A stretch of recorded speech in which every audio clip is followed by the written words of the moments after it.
Thank you, Peter. I thought by way of introduction I'll take a slightly different tact. So how many of us in the room have two siblings? How many of us in the room are the middle child? How many of us in the room have siblings who are a lawyer or in the health sector? How many of us in the room's father was a banker? Keep having your hand up, Christine. How many of us in the room, mother had a degree at a time where very few women had degrees, and whose daughter wore the gown of her mother's at her graduation? How many of us have a daughter called Alex? How many of us have worked with Dame Margaret Baisley, Peter Hughes and Ray Smith? How many of us are associated with corrections? How many of us father was a former member of this club? And how many of us are associated with Transparency International? Suzanne. So I'd like to introduce you to Christine Stevenson.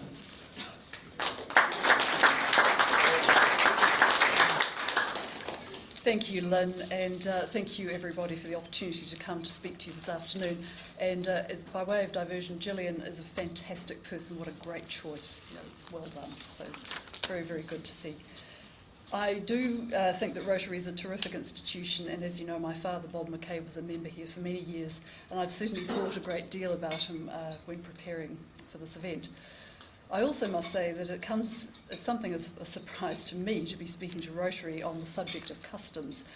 I have arrived in my current role at Customs largely as a result of circumstance, certainly not as through any planned process, but I guess life does often work that way. And I never in my wildest imagination ever thought I'd hold a job title as archaic sounding as Comptroller of Customs. It's a title that has its origins in the French word, and forgive my pronunciation, compter, which means to count, or possibly from another French word, comptoir, which means a counter or a trading post. And I guess either is appropriate. If you're familiar with the writings of Geoffrey Chaucer of the Canterbury Tales, you might be interested to know that Chaucer himself held the position of Comptroller of Customs for the Port of London. I've actually become quite fond of the title. It is a little bit different from the customary CEO or Chief Executive, and I do feel a bit of a pang of defensiveness about it. Recently in Parliament, as we were passing our new Customs and Excise Act, there was some criticism about the title. The Speaker said, well, it's a terrific act and Customs does great work, but you could have lost that weird titles when you were rewriting the Act. But you know, Customs people hold the title Comptroller very dear, so and it shouldn't necessarily be a surprise, I guess, that the head of Customs has a title with a somewhat antiquated ring to it. You may not know that Customs is the country's oldest government department, having been established in 1840. This was actually brought home to me earlier this year when we commissioned our new Customs vessel. She's named Hawke 5, being the fifth boat in an illustrious line. All Customs boats in New Zealand have been named Hawke. And the fifth Hawke dates back to a line to 1881. The very first Hawke was designed and built for speed, and she was designed to chase smugglers. And in those days, tobacco was the major contraband item. But you might be interested to hear that actually today it's still one of our major targets, due in most part to the extremely high levels of excise that we charge on tobacco. Later versions of the Hawke were aimed at more modern day smugglers, with drugs taking centre stage as the major item of interest for customs officers. Hawke 5 gives us the ability to protect our presence out into international waters, which is really important. I've been trying to persuade the Minister of Finance that we need another vessel. Not going so well so far, but I have high hopes for maybe next year. But what I'm trying to convey here is that Customs has been around for a very long time, and in many regards we're still doing the essentially same job that we've always done, i.e. chasing smugglers, intercepting contraband that's trying to make it across our borders, and collecting revenue in the form of duty and excise on behalf of the Crown. I also have to confess I've now become a very keen fan of the TV show Border Patrol. I hope you are avid watchers. Don't you think it's compelling viewing? But if you watch that show, you might be excused for thinking that all we do in Customs is about drugs and dogs. Drugs and dogs. Drugs and dogs. Actually, I'd like to come away this afternoon with an understanding that Customs is a rather more broad organisation than that. And really, in the years since 1840, our role has expanded almost beyond recognition. Catching criminals is certainly still a major focus, as I said, and our core function remains to maintain the security and integrity of our borders, to protect our border.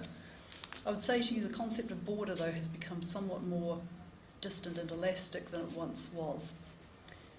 We also have a continuing focus on collecting Crown revenue and ensuring that importers pay duties and that our local oil companies, wineries, breweries and tobacco companies pay excise on their products.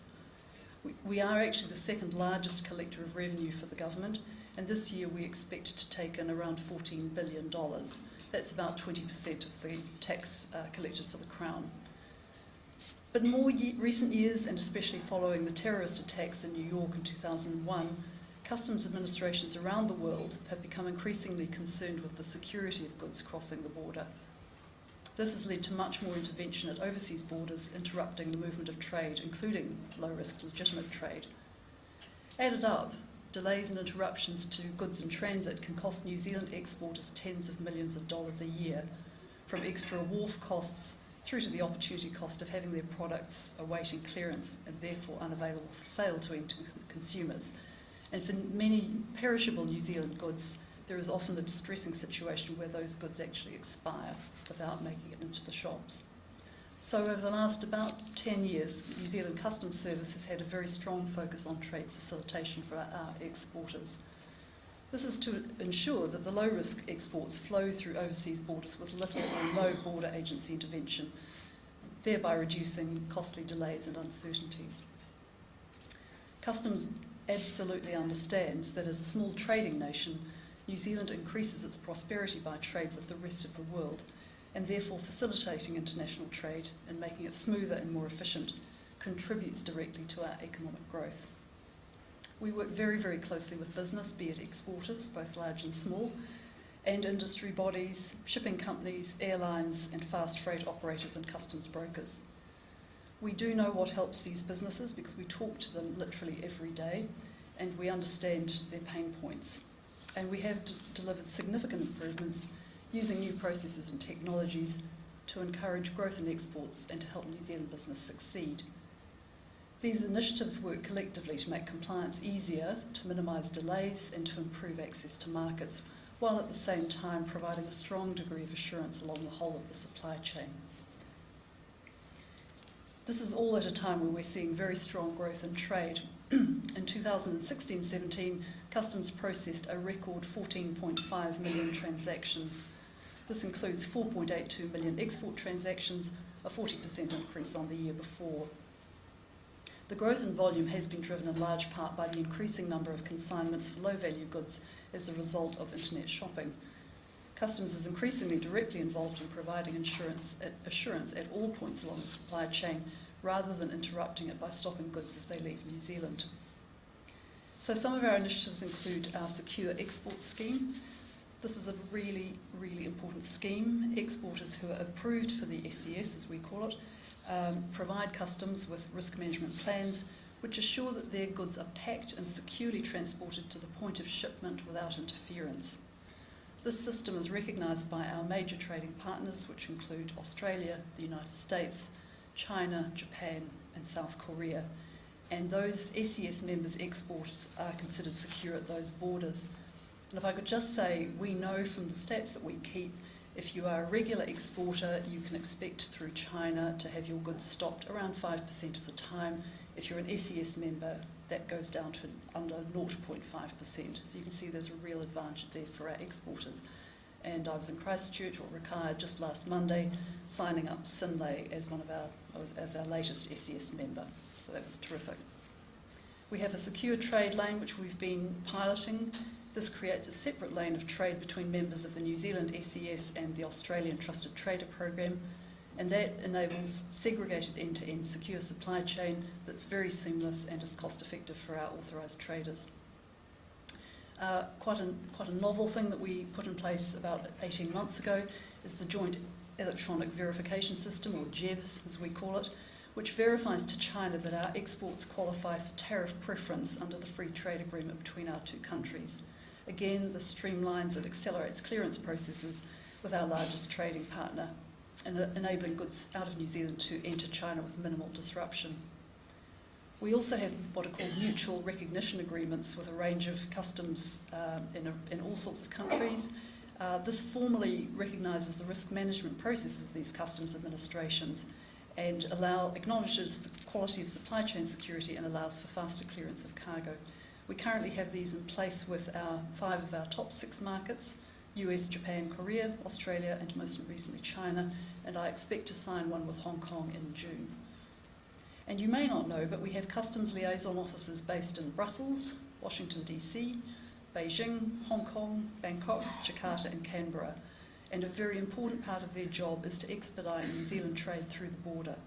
I'm just in the process, and actually this is probably secret, but anyway, of setting up a post in London to work on Brexit-related trade matters. It's interesting coming into a role. I was pretty sceptical about overseas postings. I thought that they might be just quite a jolly time to be had. But in fact, our liaison officers work incredibly hard, and not only are they looking at expediting trade, but they also have to keep an eye on drug smuggling, because we have a very strong ethos of trying to disrupt drug smuggling syndicates offshore. Our preference is that the drugs never arrive in New Zealand in the first place, so very important part of our liaison officers' work. Customs also, and you may not know this, I certainly didn't when I went into customs, has a very big role in all free trade agreement negotiations, and that includes those we shortly hope to have with the EU. We take the lead in customs-related parts of those talks. These include customs procedures, trade facilitation, tariffs, and rules of origin chapters. We also work with New Zealand industry to ensure our exporters can work with these requirements and can therefore gain preference in trading partners' markets. Assistance is provided to traders by supplying information and guidance on areas such as export clearance and entry procedures. The new Customs and Excise Act, which I just mentioned, passed by Parliament last month, gives added impetus to this. It's the largest change to our legislation in 20 years and in some parts 50 years. I just thought you might be interested in a recent example of what we do in the trade space to support our exporters. It's quite arcane. There was a disagreement with our mussel exporters. The Thai people were suggesting that exports of our green-lipped mussels should be categorised differently for tariff purposes. The Thais believed that our green-lipped mussels, because they had been slightly warmed to open their shells, should be considered processed, and this would therefore have attracted quite a high tariff. We argued at the World Customs Organisation that the shell opening method did not in any sense constitute processing, and we were successful. Had we not taken this case, our mussel exporters would have been liable to the higher tariff, backdated and at a massive cost to them. So that's just one little real-life example of how our intervention worked to deliver material benefits to a very important group of exporters. So I hope you get a sense that we play in customs an important role, we think, in the economic well-being of New Zealand. It really is more than just the friendly officer in the blue uniform stamping your passport as you come home. Even as the current head of customs, I'm still in the process of discovering how far our reach extends and what resources we have at our disposal. I was just telling the President a little earlier, you may have seen some coverage in the media in November of last year about a very successful joint drug operation between customs and police. I should probably just mention, when I went to customs I thought, why do we do this? I thought that was the police's job, but at the border drug smuggling is our mandated responsibility. So we'd been watching a criminal gang for many months, and we understood and believed they were going to be bringing in cocaine on a cargo vessel into Tauranga. The consignment was hidden externally in the hull of the ship, and I did remark to a colleague that we were very lucky to have the police dive squad available, because I'd been told the dive squad was going in. To my horror and dismay, I was informed that in fact it was the customs dive squad, actually my own dive squad, which came as a complete bolt from the blue. I must have looked as horrified as I felt, because I was given lots of assurances that they were Navy trained, Navy certified, and they'd be operating in 2 metres of water, so it was all fine. Yes, bit of a surprise. So I continue to look forward with interest and excitement to making further discoveries about the many-faceted, ever-evolving and vital service I'm lucky enough to lead. Thank you again for the opportunity to speak to you this afternoon.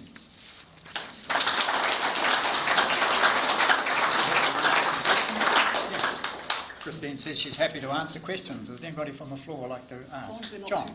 not too technical, please. Oh, John, perhaps not. Would it be fair to say we're not winning the battle against P? The method taken in the report is flow, and it's increasingly less made in New Zealand. Yeah. It's interesting. It's a very interesting question. I would never want to say we're losing the battle. I mean, we work incredibly hard every single day, and you know, it is a rare day that passes that we in customs are not picking up meth, actually, and cocaine increasingly, sadly. At the border Friday, we picked up quite a large importation on a passenger coming in from South America. But look, it is an absolute scourge. What has been interesting, I think, is the precursors, so the ephedrine, pseudoephedrine. You know, the government has changed the law, and that has become much less attractive to the criminal gangs. And so you do see, you're quite right, fully formed meth now coming into the country. The offshore disruption angle is incredibly important. So I talked about our overseas liaison officers. Having those people, particularly through Asia, means that we've got really good relationships with our customs counterparts, and we work incredibly hard to try and, as I say, keep the drugs from coming here. And I don't think we do enough here to record those seizures as success. I certainly keep a record of them, but you just don't want the drugs coming anywhere near here. And you don't want to have to then deal with the criminal syndicates. But it is, you know, it is a real problem. A piece of work I've been interested in since I came to customs is when I arrived, I said, well, how much are we not finding? Because, you know, you'd have to imagine we're not finding some amount. And no one could tell me. So I've got some work underway with ESR and with the police to try to determine how much is actually coming into the country and therefore what we're not seizing. Because I don't think you can improve your processes if you don't know what you're not finding. So, but it is a most disastrous. The harm to communities is, you know, huge. Suzanne. Christine, I just wanted you Hi, to make Suzanne. a case for us for Hawke Sits, because you do have the 6th or 7th biggest coastline in the world. You add on the economic zone. It's hard to imagine how even, I don't know if you have 5 hawks still. No, we have one because the Hawk 4 was decommissioned. How can you catch people going all around the... You really can't. So I suppose the good news, if it's good news, is New Zealand is a long way from everywhere, and actually our coastline is pretty inhospitable, and you know, parts of our coast are, you know, the weather is really bad, so that's sort of helpful. But it doesn't stop the smugglers, and I'm sure you'll recall that very big drug operation on the Northland beach where methamphetamine, you know, 500 kilos of it was essentially brought ashore and buried. So having one hawk is good. She works between Auckland and Opua, where we have an office and staff. But I think with what we're seeing coming in, the drug boats are larger, they're more capable. Drug smugglers know the law, so at the moment they sit offshore at about 25 nautical miles, where our ability to deal with them legally is somewhat grey, if I can put it that way. We're looking to see if we can get legislation to give us more powers. But you know, you really working out at 24 nautical miles is quite dangerous as well. So, yeah, I think with the America's Cup coming, that's part of my push, which is the number of yachts coming into New Zealand will just grow exponentially, and yachts are, you know, quite a risky sort of set of vessels that do bring in drugs. Yep. Thank you very much for your interesting talk. I'd just like to ask you, do you cooperate with agencies like the Navy? Yes, in this absolutely. work? Yeah, so another thing I discovered is there is a thing called the National Maritime Coordination Centre that actually sits under Customs, and I found this funny. I'm not sure if you might not, maybe I have a strange sense of humour. It's actually based out at Trentham with the Army. I'm glad you laughed, because when I came to National Maritime Coordination Centre in Trentham, yeah, okay. So we work very closely with the defence assets, and we're club funded by a range of agencies, but we coordinate the civilian requirement for, I've learned to call them assets, means boats and planes, basically. So you know, if the Department of Conservation wants to run an operation, they'll come to us and we'll sort of put out the call, has anyone got any boats going this way, any planes going this way? It's slightly more sophisticated than that, but you get the drift. So yeah, but that's a really important part of what we do. And you know, if you go and visit them, they literally have got these huge maps with all sorts of boats and planes and things moving around on them. So, you know, they're looking at obviously the defence assets, but conservation has their own boats. We've got our boat, police have got some boats, NIWA have got boats, you know, so you're looking at those. But we also can call on merchant vessels as well, so particularly if you know, there's a boat in trouble, you know, a commercial vessel may be the closest. So that's all coordinated out of Trentham. One last question, Stuart. Prosecutions. Do you do your own prosecutions, and how successful are you? No, we don't. So, You know, no. who does them for you? Police? Yep. How successful are they? Oh, pretty successful. Yep. Yeah. Thank you. Thank you very much. I'll call on Lynn to thank our speaker. Well, Christine, that was really interesting for such a dry subject, really. Oh, yes. Yeah. So, Comptroller, yeah, kind of interesting. I can understand why you'd want to perhaps lose it, but I can also understand a very old organisation wanting to keep some history. But what she probably didn't touch on is you recall that Customs House is now standing on its own without stats beside it. So you also said that maybe they're in Trentham because of the earthquakes. No? But anyway, thank you very, very much for telling us a lot more about customs. You could have talked about corrections, but I think customs would be really, really interesting, and we do appreciate you doing it, and a small gift.